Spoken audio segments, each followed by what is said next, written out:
আলহামদুলিল্লাহ, তাবিজ ছাড়াই যদি আপনার বাচ্চা সম্পূর্ণ সুস্থ থাকে তাহলে তাবিজের কি প্রয়োজন। আজকে আপনাকে আমি এমন কিছু দোয়া শিখিয়ে দেব যে দোয়ার মাধ্যমে আপনার বাচ্চার কান্নাকাটি বদনজর থেকে ইনশাল্লাহ বাচ্চা হবে। বাচ্চা কান্নার কিছু কারণ আছে। বাচ্চা কেন কান্না করে?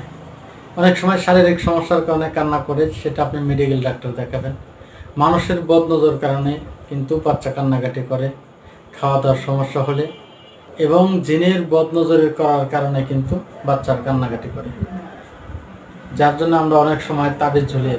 আসলে আমরা অনেক সময় বাচ্চার কান্নাকাটি, অতিরিক্ত কান্নাকাটির কারণে বিরক্ত হয়ে থাকে। আপনার বাচ্চার যদি কোনো সমস্যা হয়ে থাকে শারীরিক, তাহলে প্রথমে আপনি ডাক্তার দেখান। ডাক্তারের ওষুধের পাশাপাশি আপনি রুকিয়ার মাধ্যমে আপনার সন্তানের কান্নাকাটি দূর করতে পারেন। আসলে আমরা মূলত বাচ্চার কান্নাকাটির জন্য অনেক সময়ের জন্য বিভিন্ন তকদির অথবা তাবিজ নিই। আপনি সমাজের দিকে তাকিয়ে দেখেন, অধিকাংশ বাচ্চা কান্নাকাটি বন্ধ করার জন্য গলায় তাবিজ ঝালানো হয়। আলহামদুলিল্লাহ, আমার এই ভিডিও দেখলে আপনি অবশ্যই আপনার বাচ্চাকে তাবিজ ছাড়াই সম্পূর্ণ সুস্থ রাখতে পারবেন।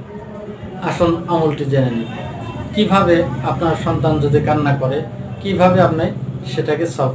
আপনার বাচ্চার কান্না দূর করার জন্য প্রথমে আপনি 1 বোতল পানি নেবেন এবং অলিভ অয়েল তেল নেবেন। তাতে দরুদ শরীফ, সূরা ফাতিহা, আয়াতুল কুরসি, সূরা নাস, ফালাক এবং সূরা ইয়াসিনের প্রথম মুবিন পর্যন্ত পড়বেন।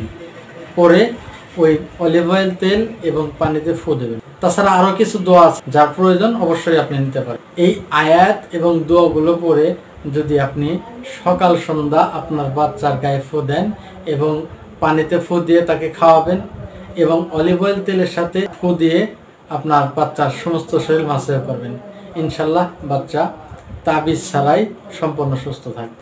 আপনার বাচ্চার কান্না দূর করার জন্য আপনি এই নিয়মে আমল করার পরেও যদি আপনার বাচ্চার কান্না বন্ধ না হয়, তাহলে আপনার বাচ্চাকে সরাসরি আমাদের সেন্টারে নিয়ে আসবেন। আমরা নিজে রুকিয়ার মাধ্যমে ঝাড়ফুঁক করে ইনশাল্লাহ বাচ্চাকে সুস্থ করব। সবাই ভালো থাকবেন, সুস্থ থাকবেন। আসসালামু আলাইকুম ওয়া রাহমাতুল্লাহ।